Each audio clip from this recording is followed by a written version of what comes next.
마가복음 3장 31절부터 35절 읽겠습니다.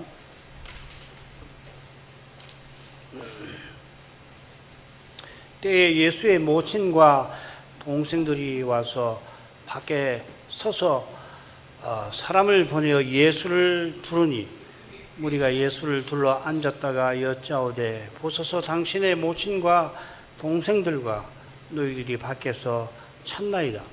대답하시되 누가 내 모친이며 동생들이냐 하시고 둘러 앉은 자들을 둘러보시며 가라사대 내 모친과 내 동생들을 보라. 누구든지 하나님의 뜻대로 하는 자는 내 형제요 자매요 모친이니라. 사도를 세우신 후 주님께서 집에 들어가시니 그 집에 무리가 몰려들어서 다들 식사할 겨를이 없었습니다. 이 집이 본래 베드로의 집인데 예수님께서 갈릴리 전도를 위한 본부로 삼으셨습니다. 가나 혼인식 직후 예수님께서 모친과 형제들과 그때 부른 제자들 아마 5이었을 것 같은데 그들과 더불어 잠시 가버나움에 계셨는데 주님의 모친 형제들도 아마 베드로의 집에서 지냈을 줄 압니다. 그리고 바로 예루살렘으로 유월절 새로 올라가셨죠. 사람들이 필시 서기관들이 예수님을 미쳤다고 말하고 있으니까 이 친속들이 예수님을 붙들어 고향으로 돌아가려고 했죠. 예수님을 보호하려고 그랬을 겁니다. 아마도 이 식구들이 나사렛에서 예수님을 붙들러 오던 그 길에 가버나움에서는 예수님께서 귀신 들려 보지 못하고 듣지 못하던 사람을 고쳐주신 것 같아요. 이 사건을 마가복음을 보면은 그러니까 마가복음 3장 20, 21절은 출발하는 장면이고 오늘 읽은 31절부터 35절은 이 중간에 사건이 발생하고 그 후에 이제 그들이 도착한 걸로 마가 선생은 그렇게 기록하고 있는 것 같아요. 이 표적의 사람들은 예수님이 다윗의 자손이실지 모른다 생각했고 이걸 불경하다고 생각한 서기관들은 차단하려고 회방했지요. 주님께서 그들의 악한 계략을 아시고서는 그들을 불러다가 비유로서 말씀하셨습니다. 그들을 부르신 것은 그들이 언약의 나라에서 선생인 사실과 붙어 있는 것 같아요. 니고데모가 예수님을 존경하는 이스라엘 선생인데도 거듭나는 일을 알지 못한다 해서 주님이 그를 책망하셨는데 예루살렘에서 내려온 이 서기관들은 이 니고데모에 비하더라도 신령한 일에 훨씬 더 어두웠던 것입니다. 자기네가 얼마나 터무니없는 말을 하는지 전혀 모르지 않을 것 같은데도 시기와 미움에 휩싸여서 사단이 좋아할 짓을 하고 있었던 거죠. 귀신들이 예수님을 볼 때마다 그 앞에 엎드리며 하나님의 아들이십니다. 그것도 악한 태도인데 그것보다도 악한 데가 있는 것 같아요. 이는 그들이 신령한 일을 너무나 모르는 어둠에 처한 탓입니다. 주님께서 귀신을 쫓아내신 일은 사단의 나라를 허무는 그런 일인데 그런 위대한 일을 비난한다고 기껏 한다는 소리가 이스라엘 선생이라는 이들이 사단을 힘입어 예수께서 행했다 하는 거 아니에요. 어떻게 이런 말을 할 수가 있지요? 이게 놀라운 일이에요, 실은. 지난 시간에 이어서 주님 말씀을 계속 살펴가겠는데 27절로 가지요. 사람이 먼저 강한 자를 결박지 않고는 그 강한 자의 집에 들어가 생안을 늑탈치 못하리니 결박한 후에야 그 집을 늑탈하리라. 27절은 매우 강한 부정어 그러나가 있습니다.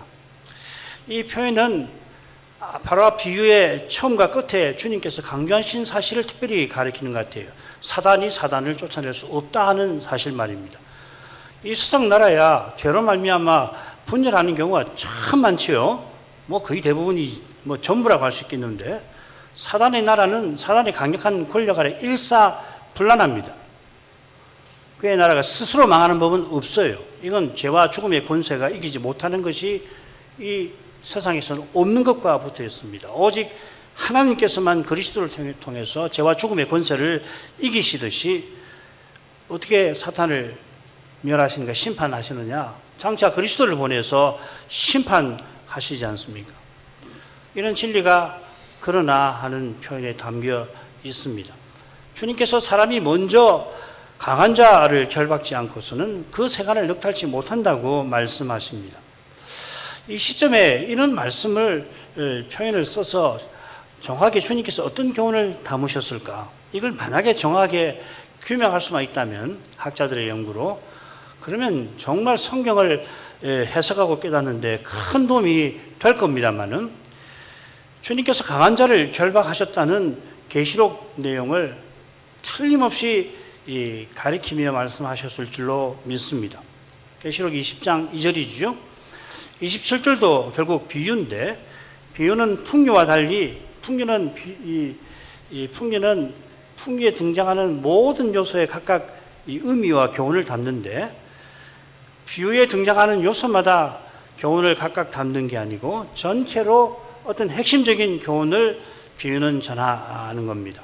어떤 학자는 좀 극단적인데 하나의 비유에서는 하나의 교훈만 찾아야 한다 하고 어떤 학자는 아니 그거보다는 그 등장인물이 둘이면 둘, 셋이면 셋을 찾아낼 수 있다.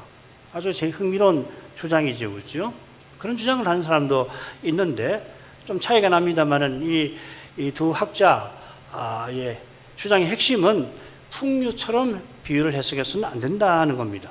그러면 자의적인 해석이 떨어지는데 그러지 않으려면은 성신의 가마 아래에서 성경을 성경으로 해석해야 합니다. 우리가 개혁교회가 늘 고백하는 그것이죠. 성신께서 그리스도에게 들은 모든 것을 사도들에게 가르쳐 주셨으니까 이 사도가 성신의 영감 아래에서 전한 그대로 그리스도를 깨닫는데 우리는 힘써야 하는 것입니다. 사도들이 그리스도께서 세상에 오셔서 십자가로 우리의 지책을 담당하셨고 과거지요. 부활하셔서 우리를 쓰셔서 죄와 죽음의 권세를 지금 물리치고 계시고 그리고 장차 다시 오셔서 우리를 주님과 같아지게 하실 것이라 전했습니다. 뭐 이것만 아니고 훨씬 풍부하고 깊은 내용이 있습니다만은 과거, 현재, 미래로 주님에 관한 교훈을 이렇게 요약할 수 있겠죠. 이런 거룩한 역사에 비추어서 주님께서 강한 자 마귀를 결박하신 일을 살필 것이고 주님께서 하신 말씀도 생각할 것입니다. 결박하신 일은 우리로 봐서는 과거 아니에요. 결박한 그 사실이 현재 어떤 의미를 가지고 있는가 하는 것을 또한 생각하고 그 다음에 그 끝에 어떤 일이 있는가 성경은 다 이야기를 하고 있잖아요. 주님께서 사탄을 그 강한 자라고 부르십니다. 그 강한 자라고 해석하는 게 좋다고 저는 생각해요. 이는 사탄을 그 악한 자라고 부르시는 것과 무관치 않습니다. 사탄은 일사불란한 국권 조직을 갖춘 강한 존재입니다. 그의 휘하에 악한 천사장들의 직함을 보면 그게 뭐 예를 들면은 정사나 권세 다 이 통치를 가리키는 이름 아닙니까? 그 직함, 직무의 명칭인데 이것도 그들의 우두머리인 사탄의 강함을 보여줄 겁니다. 이 악한 천사장의 직함이 선한 천사장과 같아요. 이건 하나님이 창조하실 때 특히 예시대의 천사들을 세상 통치에 쓰신 사실과 붙어 있습니다. 골로새서 1장 16절 만물이 그에게 그는 이 성자 그리스도를 가리킵니다. 그에게 창조되되 하늘과 땅에서 보이는 것들과 보이지 않는 것들과 혹은 보좌들이나 주관들이나 정사들이나 권세들이나 이건 천사들의 이름이고 특별히 천사장의 이름입니다. 만물이 다 그로 말미암고 그를 위하여 창조되었고 악한 천사장들이 예시대의 세상 나라를 지배한 통치자라고 하는 사실이 다니엘서에 나오지요. 이 바사군이든지 헬라군, 이 임금군자를 쓰지 않습니까? 그러니까 언약의 나라를 다스린 천사장도 있어요. 그럼 미가엘입니다. 계시록에도 나오죠. 얼른 이렇게 보면 세상 나라들은 사탄의 치하에 있고 이스라엘 나라만 거기서 벗어난 것 같습니다만은 잊어서 안 되는 것이 뭔가 하면 세상 임금인 사탄 자체가 예시대에도 지금도 물론이고 여호와의 거룩한 통치 아래에 있었다 하는 것입니다. 여호와께서 태초에 하신 약속, 창세기 3장 15절 약속을 이루려고 만사를 이유로 다스려 오셨습니다. 사탄은 자기가 하나님과 대등한 존재인 것을 사람들이 믿게 하려고 거짓말을 늘 유포를 하는데, 이건 뭐 유대교만, 우리 종교만 아니고 우리 종교 밖에서 이런 거짓은 널리 유포가 되어 있잖아요. 욥기에서 드러나듯이 그가 마음대로 욥을 해꾸지 못합니다. 여호와의 허락 없이는 우리를 손도 못 대는 겁니다. 더구나 지금 그리스도 안에 있는 자들은 손도 못 대도록 그리스도께서 우리를 보호하신단 말이죠. 그런데도 사탄이 사망의 세력을 잡은 자라 하는 것은 우리 인생이 타락한 사실에 있는 겁니다. 그처럼 구약 시대에는 만국이 그의 미혹에 놀아났습니다. 놀아난단 말이 좀 얼른 천박할지 모르지만 딱 그것이에요. 그 미혹에 모든 나라가 이런 나라마다 문명도 있고 문화도 있고 훌륭한 나라도 있고 뭐 강한 나라도 있고 백성을 잘 다스리는 그런 나라도 있지만, 그러나 대범하게 봐서는 이 사탄의 미혹 아래 그 놀아나는 것이거든요. 그 문명이라고 하는 걸 자세히 들여다보고, 우리 청소년들 그리스 로마 신화 같은 거 읽을 텐데, 그리스 로마 문명을 이해하는데 그리스 로마 신화 같은 거 읽어야 되잖아요. 그거 한번 잘 읽어보십시오. 이런 관점으로 말이죠. 그리스도 오시기 전에 그가 만국을 미혹한 탓에 이스라엘을 제외한 나라들이 그의 천사장들에게 지배되었던 것입니다. 그리스도께서 마침내 세상에 오셔서 세상과 역사에 큰 변화가, 결정적인 변화가 일어났지요. 전에 만국을 미혹하던 사단이 결박되어 1000년 동안, 즉 주님의 재림까지 무저경에 지금 갇혀 있습니다. 그러면 하나님은 사단을 언제 결박하셨습니까? 필시 그리스도의 십자가와 부활로서 그를 결박하셨을 것입니다. 자, 이런 점에서 마지막 이 예루살렘 여행을 시작하신 직후 70문도를 파송하실 때에 그들이 돌아와서 보고를 드리니까 예수님께서 사단이 하늘로서 번개같이 떨어지는 것을 내가 보았다, 이렇게 말씀하신 것을 참조할 만합니다. 이 말씀은 어떤 사건을 연상시키냐면, 예수님이 승천하실 때에 이 사탄이 하늘에 더 있을 곳이 없어서 땅에 추방되는 사건을 연상시키죠. 이 사건은 무슨 의미가 있냐면, 사탄이 더 이상 신자들을 참소 못하게 된 것을 가리킵니다. 구약 시대에 다른 사람도 아니고 순전한 욥도 참소하던 그런 사탄의 악한 고소가 더 이상 통하지 않게 되었다 하는 것입니다. 그 근거가 바로 주님께서 십자가에서 우리의 모든 죄책을 담당해 주신 데 있는 것이에요. 그분께서 우리가 받아야 할 죄책을 대신 받아주셨으니까 사탄은 고소할 해도 아무 소용없지만 하나님께서 고소할 수 없도록 하신 것입니다. 그 이유는 또 하나 있죠. 아버지 우편에 우리의 대언자가 계시는 덕분입니다. 그래서 죄인인 우리가 오늘도 하나님께 가까이 나갈 수 있게 해주시는 거 아니에요. 우리가 지난 한 주일 완벽하게 하나님 말씀대로 살았다고 오늘 예배 드릴 수 있는 거 아니지 않습니까? 완벽하게 예배 드릴 수 있는 산 사람 아무도 없어요. 오직 그리스도 안에서 하나님께서 이런 죄인을 완벽하게 살기는커녕 완벽하게 살았다는 생각까지 품을 정도로 이 부패한 이런 죄인을 가까이 해주시는 거잖아요. 이런 구속 사건이 아직 일어나지 않은 시점이니까 누가복음 10장 말씀은 사단이 번개같이 떨어짐이라고 하는 것은 70문도가 귀신을 쫓아낸 표적들을 가리키는 거고, 그들과 사도들과 특별히 주님이 귀신을 쫓아내신 그 일이 주님의 십자가와 부활을 가리키는 이 표하는 이적이라고 하는 것을 보여주겠죠. 사탄이 정확하게 언제 결박되었는지 학자들은 여러 의견을 낼 수 있을 텐데, 분명한 사실은 넓혀서 대범하게 그 일이 예수님이 세상에 오심과 붙어 있다는 겁니다.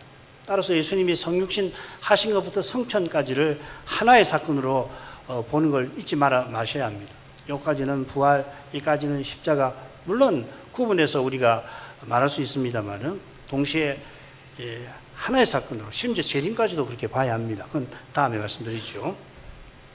그런 까닭에 주님께서 감난산에서 예고하신 대로 재림까지 복음이 모든 민족에게 전파되어 가게 하시는 것입니다.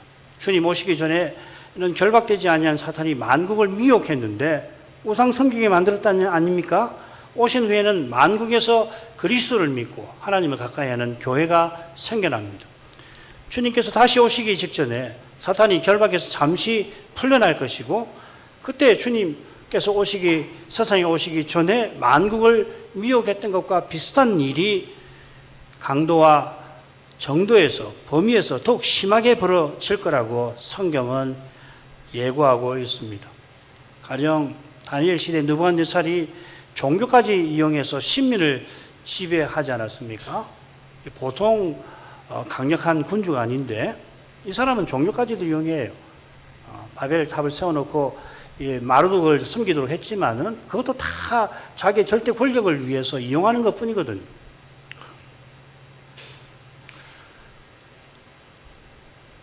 이것보다도 범위와 강도에서 훨씬 심한 배도가 적그리스도 시대에 일어날 거라고 예고하고 있습니다. 자, 적그리스도 시대는 갑자기 오는 게 아닙니다. 복음이 모든 민족에게 전파되는 그 일과 더불어서 오는 겁니다.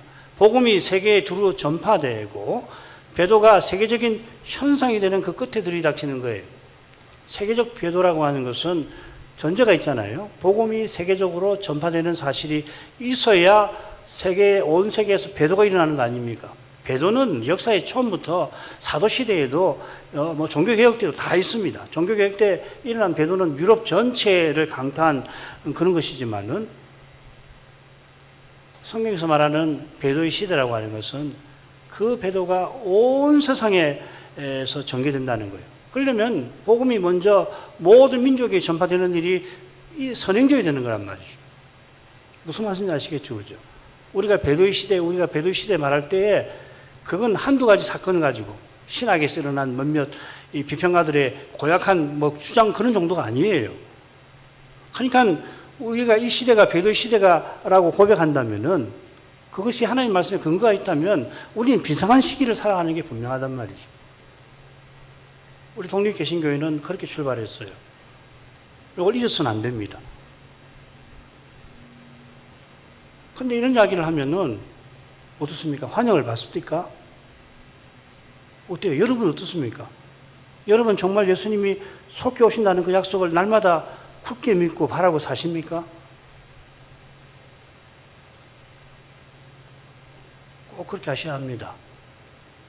그러면 소위 말해서 이 예수님이 맨날 며칠 오신다라고 하는 그런 허무맹랑한 그런 말도 안 되는 주장처럼 사는 거 아니죠. 전혀 다르죠. 그죠? 그래야만 그리스도를 나타내고 드러내는 그 길에 전무할 수 있는 거라고요. 예수님이 다시 오시기를 간절히 바라는 사람이 내게서, 교회에서 그리스도가 드러나기를 정말 바라고 구하게 되는 거예요. 이건 이 동전의 양면과 같은 것입니다. 마귀의 결박이라고 하는 것은 구속 역사적 사건이고 세계적 우주적 사건이라 말할 것입니다.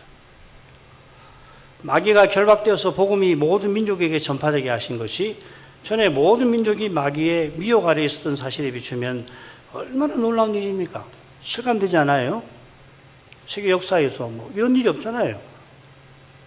아울러 마귀의 권세가, 죄의 권세가 얼마나 강력한지를 역시 실감하는 것입니다.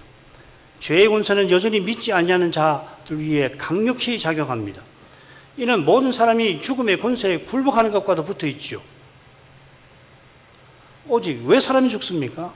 지금은 사람 안 죽는다고, 안 죽는 길을 말하는 과학자들, 철학자들이 이제 등장하기 시작했는데, 기술 문명의 발전으로. 글쎄요, 죽음이 어떤 것을 생각하면 그거 받아들일 수 없잖아요. 죽음의 본질을 생각하면 말이에요. 오직 그리스도를 참으로 믿는 자만이 다른 사람들처럼 얼마간 살다가 죽어도 영원히 살지요. 신자도 죽습니다. 근데 왜 죽느냐? 다시는 죄 짓지 않게 하시는 것이고 동시에 영원한 생명에 들어가게 하시는 거예요. 그래서 바울이 택하러 가시면 당장에 떠나겠다고 하는 거 아니에요.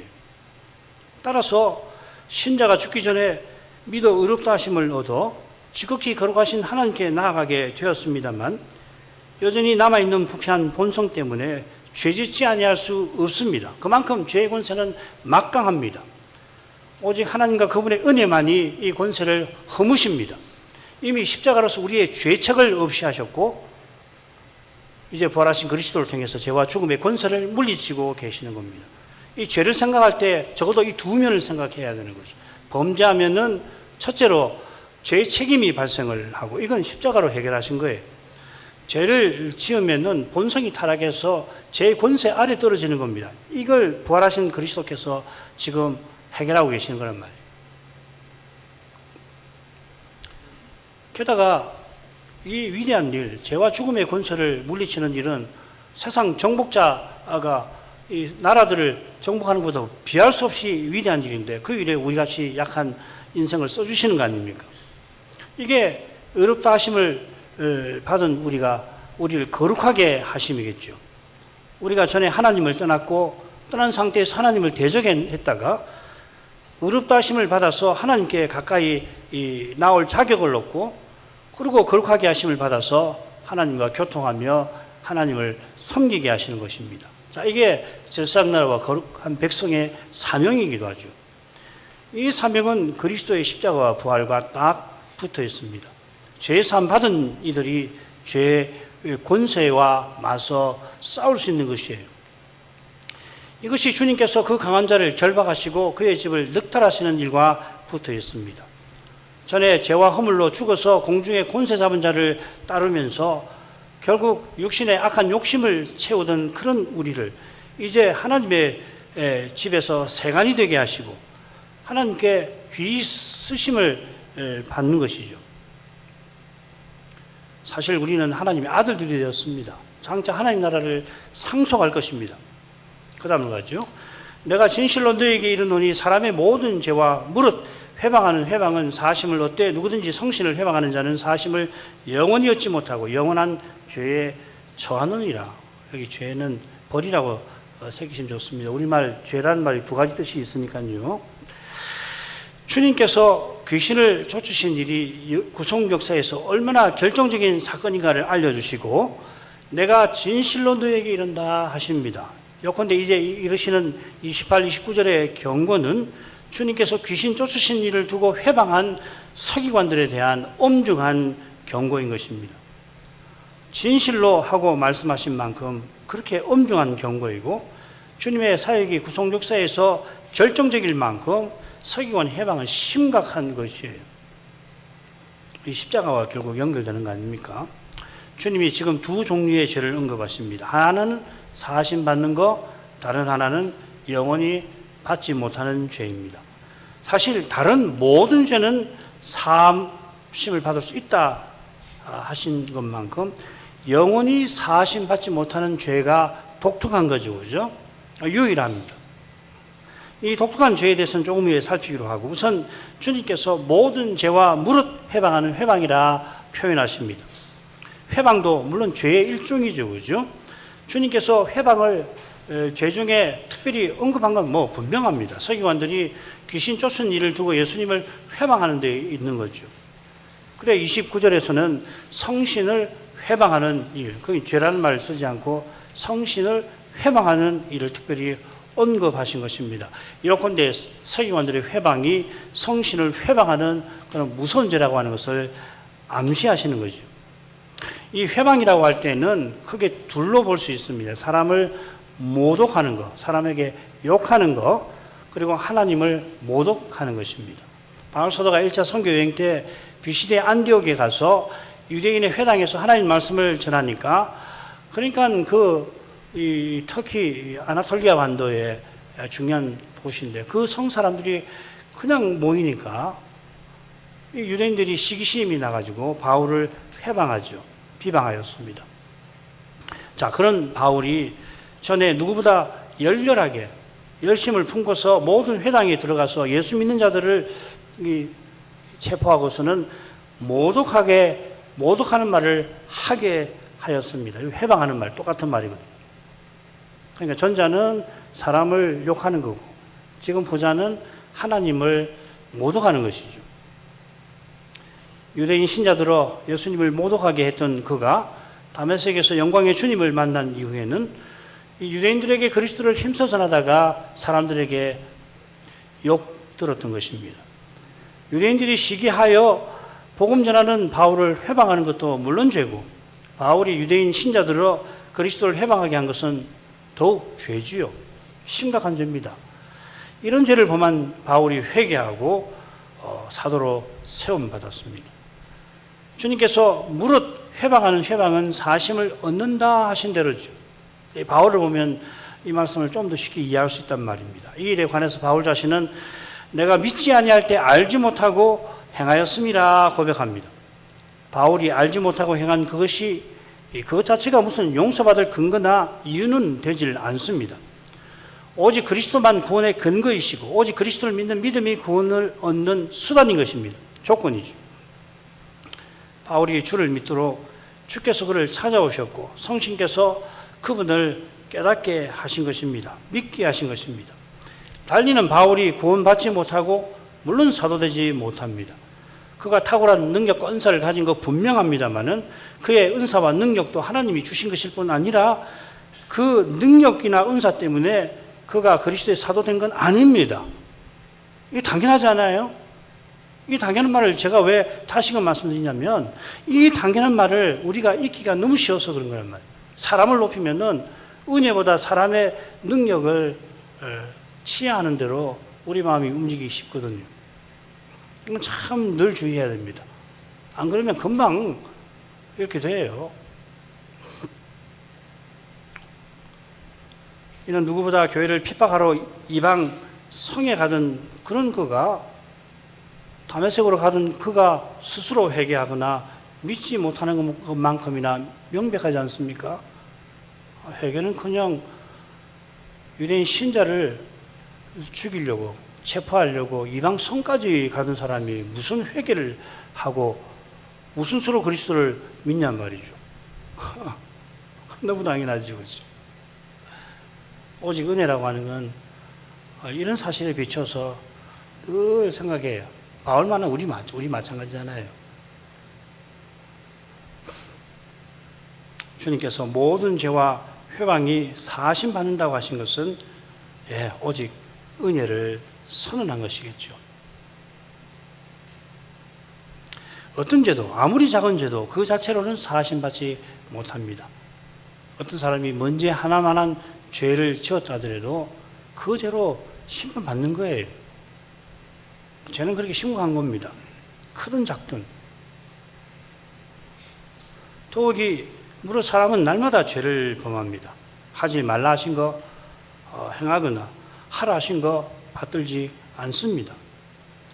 이것이 얼마나 심각한지를 알려면 신자도 날마다 율법을 범한다는 우리의 고백을 보시면 돼요.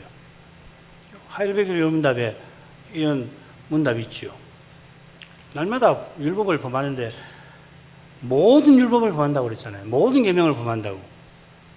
우리는 그렇게 고백하는 거예요. 어떻습니까? 내가 모든 계명을 날마다 범한다는 거 인정되십니까? 그 말은 우리가 우리 자신, 특별히 우리 죄의 심연을 들여다보는 경우가 많지 않은 거죠. 언제 들여다보느냐? 어떤 죄를 범했을 때, 그 다음, 그게 아니고 그 죄에 대한 책임이 감당하기 어려운 경우에 그렇게 보통 하는 거죠. 대부분이 그렇습니다. 그러나 하나님 말씀을 자꾸 접하고 주의 영광을 자꾸 하면 그런 일이 없더라도 꿈에서라도 이상한 말을 자기가 하거나 이상한 짓을 하면 꿈에서 한 건데 그게 뭔 책임이냐, 뭐 책임이 있다는 이야기를 하는 게 아니라 꿈에서라도 그런 일을 자기가 말하거나 행하면은 꿈 깨서라도 그 마음이 찜찜할 뿐만 아니라 뭐 되게 찜찜하죠. 뭐 그런 꿈 꾸고서 기분 좋다는 사람은 아무도 없죠. 찜찜한 게 문제가 아니라 인생이 이렇구나. 내 부패한 본성에서 어떤 일이 일어나는지 모르는구나. 특별히 20세기 이후에 무의식이라고 하는 이 영역이 발견이 되고, 무의식이라는 말을 굉장히 많이 하잖아요. 그 무의식을 다른데 자꾸 자기 죄를 덮는데 무의식을 쓸 것이 아니라 우리 죄의 심연을 들여다보는데 그런 개념도 참고할 필요가 있는 거거든요. 현대 심리학은 무의식 해가지고서 결국 사람의 책임을 무마하려고 들잖아요. 그런 심정이 얼마나 많은지 모릅니다. 아, 괜찮다, 괜찮다. 뭐가 괜찮아요? 아무리 학자들이 괜찮다고 하더라도 하나님이 괜찮지 않다고 그러면 괜찮지 않은 거예요. 그죠? 자기를 들여다봐야 된다고. 아, 이렇게 죄인이구나. 그래야 아들을 아끼지 않고 내어주신 그 사랑이 비로소 실감이 되는 거거든요. 이 거룩한 사랑을 실감하지 못하면 신자는 못 삽니다. 신자라도 신자답게 살 수가 없어요. 하나님의 거룩한 사랑을 맛보아야지만 그 사랑에 이끌려서만 성경이 말하는 거룩한 삶을 살아갈 수 있는 거라고요. 안 그러면 사람은 모질어집니다. 사람 굉장히 가혹해져요. 자기가 무슨 일을 하는지도 모를 만큼 그렇게 악해지는 거라고요. 자, 그 다음으로 가죠. 그 다음 넘어가죠. 그러니까 사심 얻지 못하는 죄가 얼마나 끔찍하고 심각한지 우리가 알 수 있는데 그 죄를 성신을 해방하는 죄라 했습니다. 마태복음에는 좀 더 자세하게 성신을 해방하는 죄 앞에 인자를 말로 거역하는 죄를 언급하시죠. 인자를 말로 거역하는 것은 사심을 받지만은 성신을 해방하면 사심 못 받는다. 또 마태복음에서는 구분하십니다. 그러면 이 성신을 해방하는 죄가 뭔가? 이게 요한일서 5장에서 말하는 사망에 이르는 죄지요. 이 죄에 관해서는 요한 사도가 구하지 말라고 합니다. 기도해도 소용없다. 반면에 형제가 사망에 이르지 아니한 죄 범하거든 구하라. 그리하면 저에게 생명을 주시리라. 담대히 선언합니다. 이 말씀 바로 앞에 유명한 말씀이 있죠.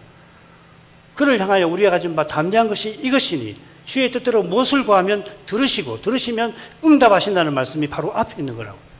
여러분, 우리가 구하는 것은 제일 중요한 가장 절실한 문제가 뭡니까? 죄의 문제라고요. 죄사함의 문제라고요.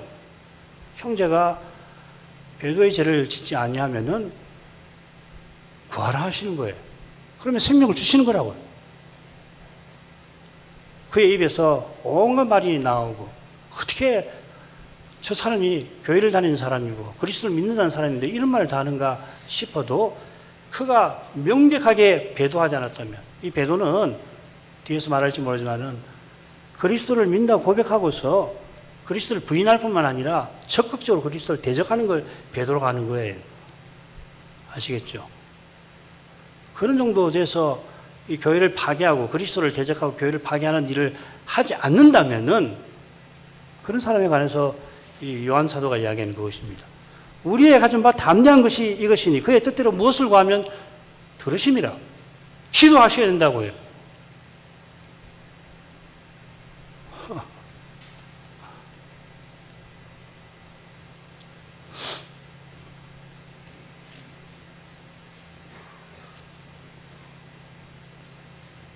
이 단락 넘어가죠. 제가 중간에 쓴 것이 있는데 그건 관심 있는 분 읽으시고 그 다음 달라고. 자, 이런 무서운 데 떨어지지 않으려면은 어떻게 되는지 우리 교회는 다 알고 있죠. 성신을 근심하게 하지 말고 성신을 소멸케 말아야 합니다. 성신으로 아니하면은 성신 받은 자는 예수를 저주받을 자라 말하지 아니하는 것은 성신을 받으면 예수님을 저주받을 자, 저주할 자 이런 말 못하는 거예요. 왜 그런가 하면 성신을 의지해서 늘 육신의 태도를 부인하고 겸손히 하나님 은혜를 구해서 그렇게 되는 거란 말이죠. 그래야 성신을 근심케 안 하고 심지어 성신을 소멸하는데 이러지 않게 되는 거라고. 이게 무서운 겁니다. 주의하셔야 합니다. 그 다음 넘어가죠. 30절 이는 저희가 말하기를 더러운 귀신이 들렸다 함이로라. 이는 이러이러함이로라 한 대로 31절은 주님께서 바로 앞에서 엄중히 경고하신 이유를 다룹니다. 지금 서기관들이 말하는 것이 성신을 회방하는 것임을 암시합니다. 여기 말한다는 동사가 그들이 사단을 힘입어 예수께서 귀신을 쫓아냈다는 말을 계속하고 있음을 이 동사의 표현이 이야기를 하고 있습니다. 미알료 과거라고 하는 건데 앞서는 바알세불이 들렸다고 계속해서 떠들어대더니 지금은 한 더러운 귀신이 들렸다 말하고 있는 것입니다. 이는 그들의 말이 진실을 살핀 말이 아니라 미움을 표출한 말이라고 하는 것을 보여주는 것이죠.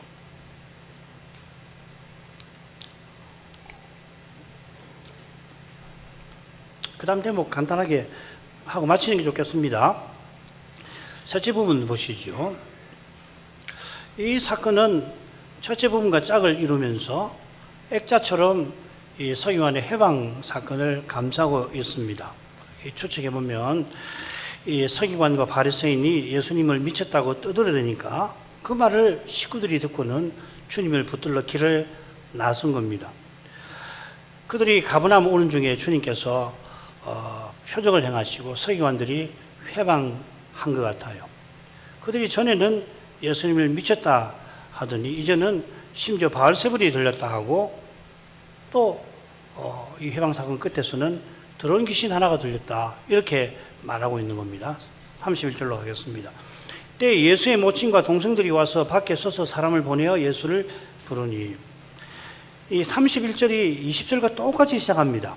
그리고 그가 오더라. 여기서는 어머니 모친을 가리키니까 그 여인이 오더라 이렇게 번역을 할 수 있어요. 20절은 주어가 예수님이 분명한데 31절은 모친과 예수님의 모친과 동생들이지요. 그런데 마가 선생은 의도적으로 이 31절에도 삼인식 단수 동사를 씁니다. 그건 뭐냐면 원문도 읽으면은 그냥 20절하고 31절이 자연히 연결이 된다는 말이죠. 그죠? 그 두 사건을 연결해서 보도록 하는 거란 말이죠. 자, 여러분도 그렇게 이 부분을 읽으실 때마다 그렇게 읽으시면 참 좋습니다. 주님의 모친과 동생들이 와서는 밖에 서서 사람을 주님께 보냈습니다. 그 베드로 집에 무리가 온 집에서 그렇겠죠. 그들이 예수님을 부릅니다. 마태복음을 보면은 거기는 보면 예수님께 말하려고 밖에 서 있다. 온 목적이 뭐냐면 예수님께 말하려고 왔다 이렇게 마태는 강조합니다. 예수님께서 말씀하고 계시는 그런 때에 이들이 예수님께 말하려고 왔다는 겁니다.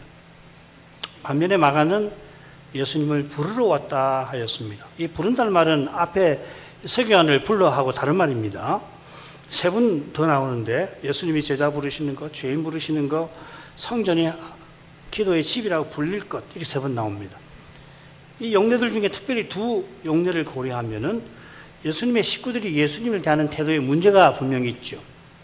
마태도 식구들이 예수님 말씀을 들어야 되는데 듣기는커녕 지금 예수님이 무리를 불러 모아놓고 말씀하고 계시는데 예수님께 말하려고 왔다고 그렇게 했거든요. 그런 태도는 하나님의 가족답지 못하다고 강조하는 것입니다. 그 다음 읽지요. 무리가 예수를 둘러 앉았다가 여짜오되 보소서 당신의 모친과 동생들과 누이들이 밖에서 찾나이다. 대답하시되 누가 내 모친이며 동생들이냐 하시고 둘러 앉은 자들을 둘러보시며 가라사대. 상당히 섬세하게 이 사건을 마가가 기록하고 있다는 것을 볼 수 있습니다. 자세히 읽으면은 이렇게 묶어서 볼 수 있도록. 그 다음 가죠.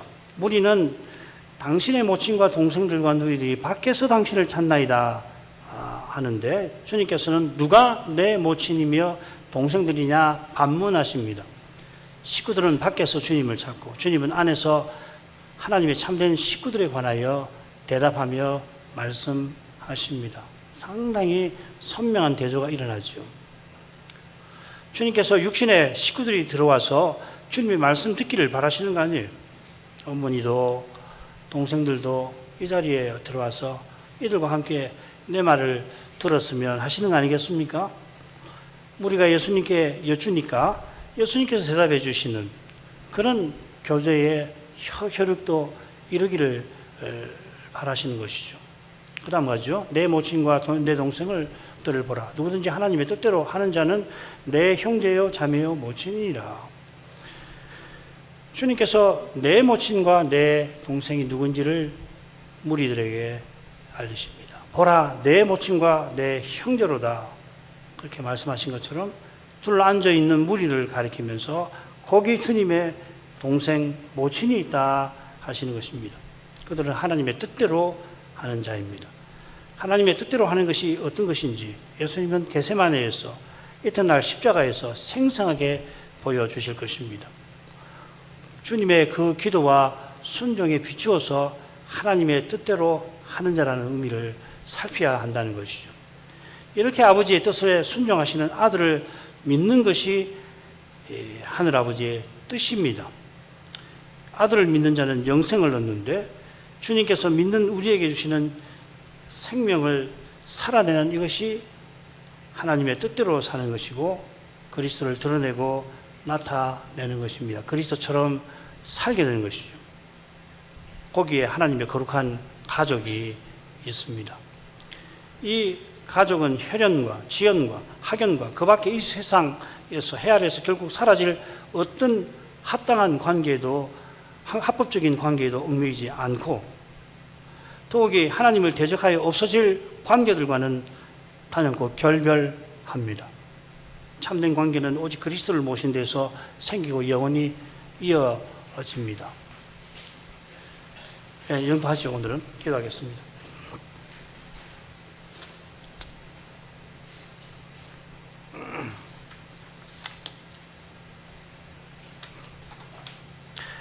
거룩하신 아버지, 주님께서 서기관들에게 해방을 받으시는 그때에 이미 이들이 주님을 미쳤다고 떠들어대는 말이 주님의 혈육들에게 귀에 닿자 이들이 주님을 필시 보호하려고 길을 나섰다가 결국 가버나움에 도착해서 주님을 부르려고 바깥에 서서 사람들을 보내었습니다.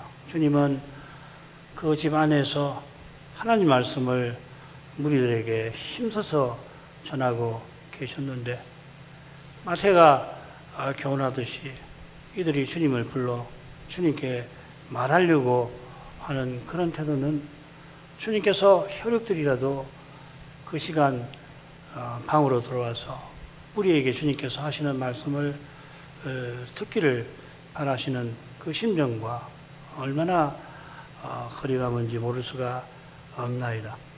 하늘아버지 뜻대로 행하는 자가 내 모친이여 내 식구라 하신 것처럼 그리스도께서 겟세마네에서 내 원대로 마옵시고 아버지의 원대로 하옵소서 간구하시면서 날이 새어 십자가에서 아버지의 뜻을 끝까지 다 받드신 그런 순종을 저희도 그리스도를 믿어 주시는 생명을 살아내므로 그렇게 그리스도를 나타내고 드러내는 그것을 하나님이 기뻐하시고 이것이 하나님의 뜻대로 행하는 것인 줄 믿사옵나이다. 그와 같이 행할 때에 실로 주님이 서기관들에게 미움과 오해와 적대를 당하시듯이 그 길에 필시 고난이 따를 것이지만은 그 고난을 당할 때 심지어 유혹과 같이 고립무원도 그런 고립무원이 없을 만큼 그렇게 사랑하던 부정민들에게도 외톨이가 되고 가장 세상에서 가까운 친구들에게 세상에 둘도 없는 죄인이라는 단죄를 받는 일도 있겠지만은 그러나 바로 거기 주께서 말씀하신 이 하나님의 영원한 권속이 성신 안에서 함께 하겠사옵나이다. 이 하나님의 권속만이 영원한 시반이요 영원한 사배요 영원한 제국인 줄 믿사옵나이다.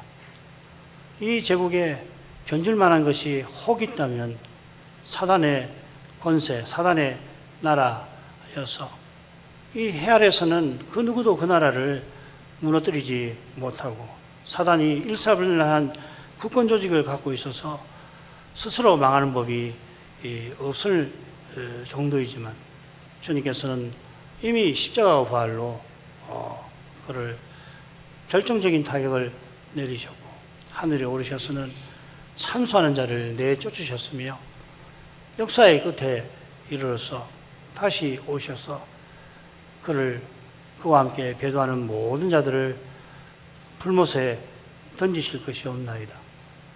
하나님의 말씀이 이런 신령한 일에 대해서 얼마나 많이 교훈하고 계시는데도 현실은 이런 신령한 교훈들을 제대로 깨닫지 못하는 것이 너무도 많은 것을 이제도 하나님 앞에 슬퍼합니다. 성신 감화해 주셔서 저희가 이런 신령한 세계에 대해서 무지하지 않게 해주시되, 특별히 이 시대에 돌아가는 형편을 볼 때에 얼마나 하나님의 자비가 절실함을 고하오니 주님의 사랑하시는 교회들과 신자들 권고해 주셔서 필요한 말씀들을 공급해 주심으로 그 말씀의 거룩한 빛 가운데서 이 시대와 우리 현실에서 보아야 할 것을 꼭 보게 해 주시고, 우리에게 이미 교훈해 주신 그 교훈에 토하여서 굳건히 이 시대의 도전을 견디며 이기며 나갈 수 있도록 역사하여 주시옵소서. 예수님 이름으로 기도합니다. 아멘.